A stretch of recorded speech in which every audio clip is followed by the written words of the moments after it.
Right now, while most people believe Canada is firmly locked into buying American F-35 fighter jets for decades to come, something very different is happening, quietly, deliberately, and far from Washington's spotlight. Behind closed doors at Saab's headquarters in Sweden, Canadian officials are holding meetings that were never meant to make headlines. No press conferences, no photo ops, no public announcements, just rooms full of lawyers, engineers, and strategists asking questions that Canada hasn't seriously asked in more than half a century. And, this isn't some polite diplomatic visit.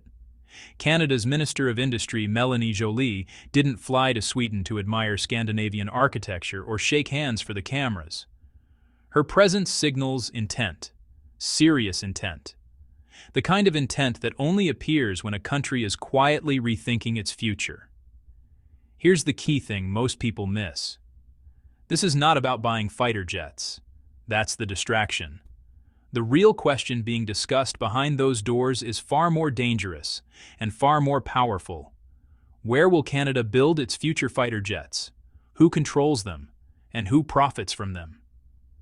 For decades, Washington has assumed the answer was obvious. Canada buys American. Canada depends on American supply chains. Canada waits for American approval. End of story. But what if that assumption is wrong? What if Canada is preparing to step outside that system? Not loudly, not confrontationally, but quietly through industrial strategy. That's why this moment matters. Because if Canada helps build fighter jets on its own soil, not just for itself but potentially for allies, it doesn't just change procurement contracts. It reshapes the defense map of North America. It shifts power. It changes who has leverage in future crises. And honestly, Washington may not see it coming until it's already too late to stop. Think of it like this. Buying a jet is like renting a house. You can live in it, but the owner sets the rules. Building the jet is like owning the land, the tools, and the blueprint. One gives you access. The other gives you control. Right now, Canada appears to be asking itself a question it hasn't dared to ask in decades. Are we comfortable being permanent tenants, or do we want to build something of our own again? And that question leads us straight into a decision Canada made 65 years ago, a decision that quietly stripped the country of its aerospace independence and set everything in motion. To understand why today's quiet meetings matter so much, you have to rewind to a moment when Canada wasn't a buyer at all, but a builder. In the late 1950s, Canada was producing one of the most advanced military aircraft on Earth, the Avro Arrow. This wasn't a symbolic project or a vanity experiment. The Arrow could fly faster, higher, and farther than anything the United States or the Soviet Union had operational at the time. That's not national pride talking. Aviation historians still acknowledge it as years ahead of its era. Then, almost overnight, it was gone. In 1959, the Canadian government canceled the entire program in a single decision. The factories shut down. The tools were destroyed. Blueprints were cut up. And just like that, Canada erased its own military aviation industry. The impact was immediate and brutal. 50,000 engineers, technicians, and skilled workers lost their jobs. This wasn't just unemployment, it was an industrial collapse. These were some of the most specialized minds in aerospace engineering anywhere in the world. And suddenly, Canada had no use for them. So they left. Thousands moved south to the United States. Many joined NASA, American defense contractors, and Cold War research programs. Some of the same Canadian engineers who lost their jobs on Friday were helping design rockets that put astronauts on the moon a decade later. Canada didn't just lose an airplane. It lost people, confidence, and capability. What followed was a slow, quiet shift in mindset. Instead of building, Canada started buying. Instead of designing systems, it started importing them. Over time, that became normal, even comfortable. Defense procurement turned into a checklist. Buy the aircraft, buy the maintenance, Buy the software, buy the upgrades, ask for approval. Year after year, Canada grew used to the idea that military aviation was something other countries did. Supply chains shrank, training pipelines dried up. The belief that Canada could build complex military systems simply faded away. And here's the most important part. Dependence didn't arrive with a warning label. It crept in quietly. Each purchase made sense on its own. Each deal felt practical. But over decades, those choices added up to a system where major defense decisions now require someone else's permission. When your jets are built elsewhere, when your software updates come from abroad, when your spare parts depend on foreign approval, you may still fly the aircraft, but you don't fully control it. That's the loss Canada didn't notice at first. And that loss is exactly what today's decision makers are now trying to reverse. Because once you understand how dependence became normal, the next question becomes unavoidable. What happens when the system you depend on starts tightening the rules? That's where the F-35 enters the story. On paper, the F-35 looks like the obvious choice. It's advanced, it's stealthy, it's backed by America, Canada's closest military ally. For years, the assumption was simple. If you want to stay interoperable with NATO and NORAD, you buy the F-35 and move on. But once Canada looked closer, the price tag wasn't the real problem. The real problem was control. Canada originally signed on to buy 88 F-35s for about $19 billion. That number sounded big, but manageable. Then the estimates started changing. The latest projections pushed the cost toward $28 billion, and even that still isn't final. And that's just the purchase price.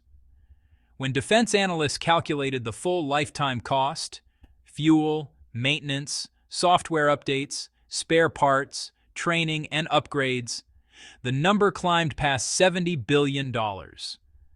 That's the kind of money that quietly reshapes national defense budgets for decades. But here's where the trap tightens.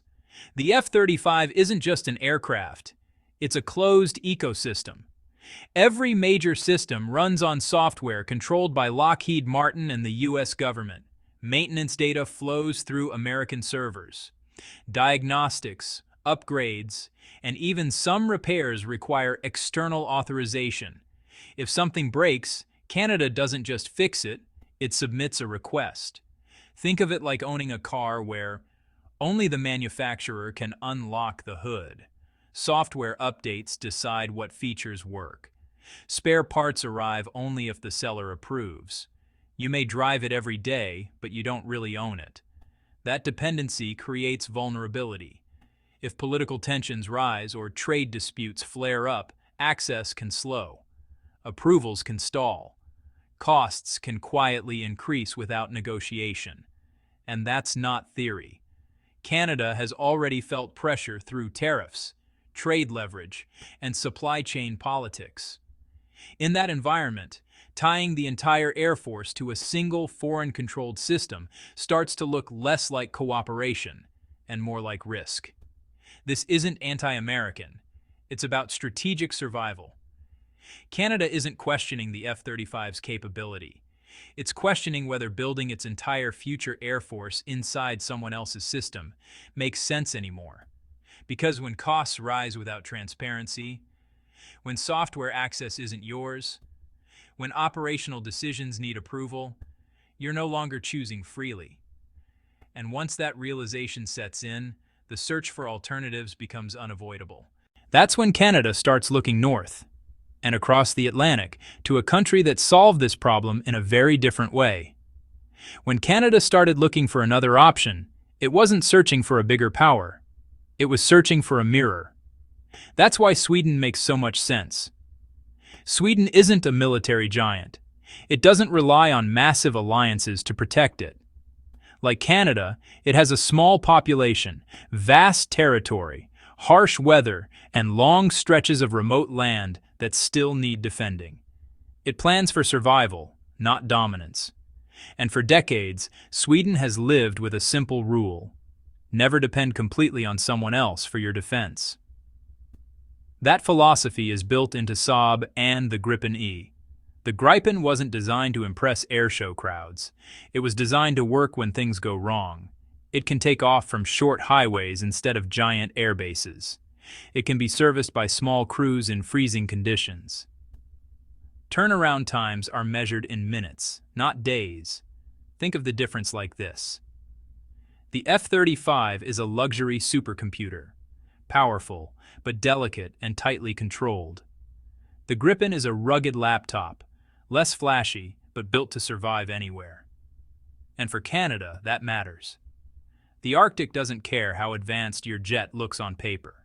It cares whether it can start in extreme cold, be repaired far from major bases, and stay operational when logistics are stretched thin.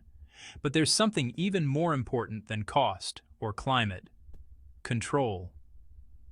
Saab doesn't just want to sell aircraft. It's willing to share production, transfer technology, and build locally. That's rare in the defense world. Most countries guard their aerospace secrets tightly. Sweden, by necessity, learned that cooperation is survival. This is where the conversation shifts. Canada isn't just comparing jets anymore. It's comparing philosophies: buy and depend, or build and participate. With Saab, Canada doesn't just fly the aircraft, it helps make it. That means jobs, skills, supply chains, and decision-making power return home. For the first time in decades, Canada sees a path that doesn't involve asking permission for every major move. But this opportunity doesn't exist in a vacuum. Something else happens, far from Canada, far from Sweden, that suddenly turns this idea from interesting into urgent. Up until this point, Canada's discussions with Sweden could have stayed theoretical. Interesting, strategic, but not urgent. Then Ukraine changed everything. In September 2025, Ukraine signed a deal to acquire between 100 and 150 Gripen fighter jets. This wasn't a symbolic purchase or a political gesture. Ukraine needed those aircraft to survive. And honestly, it needed them fast. That single decision sent shockwaves through the European defense industry. Here's the problem. Saab can't build that many jets quickly. At its main production facility in Sweden, Saab produces roughly 15 to 20 Gripens per year. At that pace, fulfilling Ukraine's order alone would take 7 to 10 years. Ukraine just doesn't have that kind of time. So Saab faced a hard reality. They could either say no and limit their relevance in a world suddenly rearming, or find a trusted partner who could help scale production immediately. Scaling fighter jet production isn't like, just adding another shift to a factory. You need advanced tooling, skilled labor, secure facilities, and a stable country far from active conflict zones. That short list is surprisingly small. Canada rises to the top almost instantly. Canada already has world-class aerospace manufacturing experience. It has deep supply chains for composites, avionics, and precision machining. It has political stability. And most importantly, it has unused industrial capacity that once powered a world-leading aviation sector. From Saab's perspective, Canada isn't just convenient, it's ideal. From Canada's perspective, this changes the game entirely. What was once a long-term strategic option now becomes a time-sensitive opportunity. If Canada moves quickly, it doesn't just buy aircraft. It becomes part of the global supply solution at a moment when demand is exploding. This is how history shifts. Not through grand announcements, but through pressure, through urgency, through moments when waiting means missing the window entirely. Ukraine didn't just place an order, it exposed a bottleneck. And that bottleneck is what turns Canada's quiet talks with Saab from interesting into inevitable. But there's one more piece of the puzzle, and it's sitting much closer to home. Because building fighter jets requires more than political will. It requires a company willing to take the biggest risk of its modern history. If Canada is going to build fighter jets again, there's only one company with the scale, experience, and infrastructure to even attempt it. That company is Bombardier. And this is where the story gets, a bit uncomfortable. Bombardier is not a flawless success story. In fact, its recent history reads almost like a warning label. The C-Series program, once meant to revive Canadian commercial aviation, nearly bankrupted the company. Costs spiraled. Delays piled up. In the end, Bombardier had to hand the project over to Airbus just to survive. Then there was the Learjet 85. More than $1 billion spent, years of development, and not a single aircraft ever reached production. So when people hear Bombardier and fighter jets in the same sentence, skepticism is, honestly, justified. Because building military aircraft isn't just harder than building civilian planes. It's a completely different universe. A mistake on a commercial jet might ground a flight. A mistake on a fighter jet can kill a pilot. Every component, down to individual screws and circuit boards, must pass extreme military certification. Facilities need classified security clearance. Supply chains must be hardened against espionage and disruption. Workers need entirely new training, not just in manufacturing, but in defense protocols. This isn't an upgrade. It's a restart.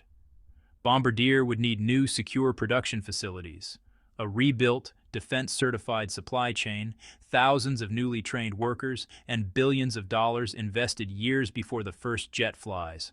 That's a massive gamble. But here's the other side of the equation. Bombardier has already lived through collapse. It has already lost its commercial aviation crown. That makes this moment different.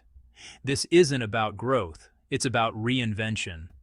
For Bombardier, defense manufacturing isn't a side project. It's a chance to re-enter the most protected, long-term, government-backed market in aerospace. A market where contracts last decades, not product cycles. And for Canada, Bombardier's risk becomes a national one. If this works, Canada regains industrial capability it hasn't had since the Avro era. If it fails, billions are lost and trust is shattered.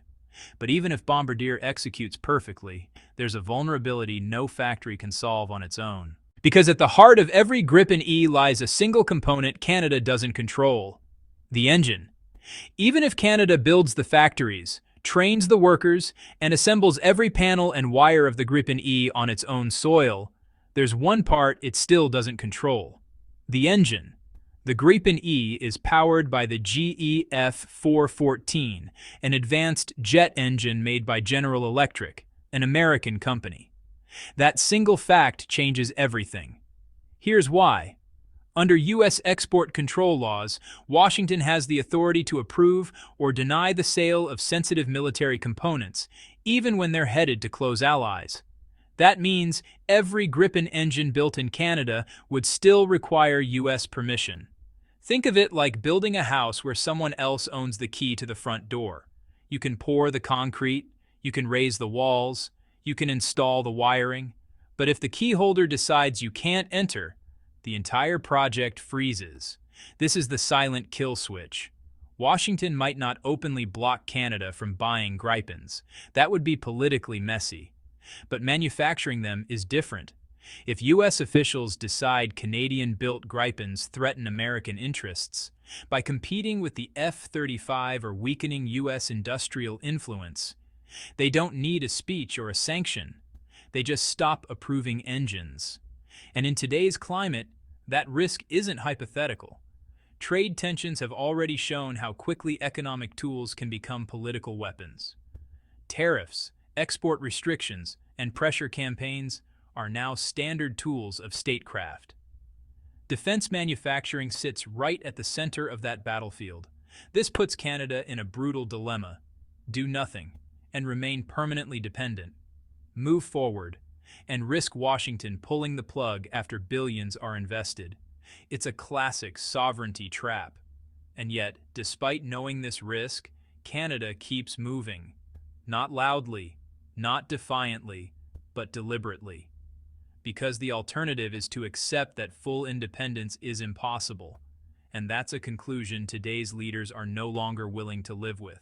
Which brings us to the final question.